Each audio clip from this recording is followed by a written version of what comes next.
New York City has 8 million people and probably 40 million opinions. New York City is loaded with contradiction and paradox. I lived there 13 years, left last year.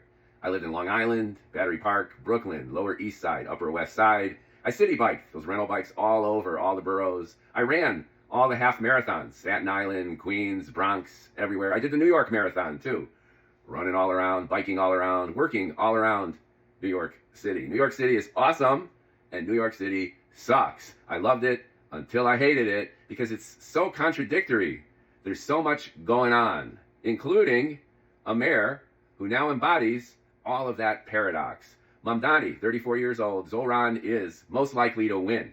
It'll be New York's youngest mayor, New York's first Muslim American mayor, and New York's arguably most leftist socialist mayor. Now, New York is the heart of Wall Street, business capital of the world. New York is also very Jewish. Seinfeld, Katz's Deli. So what's going on in New York? Well, in my humble opinion, New York is being New York. It's loaded with all of these contradictions because you have so many cities, within neighborhoods, within blocks. You've got this roiling, chaotic mess of ethnicities, religions, backgrounds, and you got all of this thrust into a political and cultural climate which is revolutionary. It's completely different from what many of us are used to.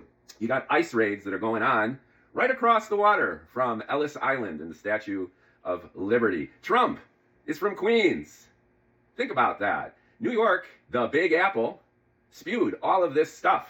Depending on who you are, where you come from, your political disposition, you're either excited about what's going on or terrified on both sides of the political aisle. To me, this is exciting.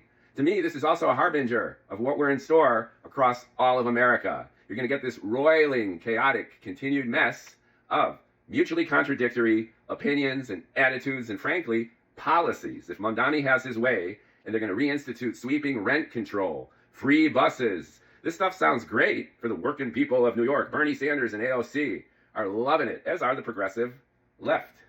But this could also be a problem because a lot of these policies have failed over and over again in other cities. And frankly, a lot of these policies have already failed in New York City.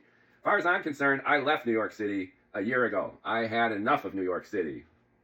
Maybe I'm just becoming this old bald guy that you see ranting in his kitchen. But if I've learned anything at all about New York City, it's going to keep changing. It's going to keep evolving. It's a thrilling, wonderful city. Don't get me wrong.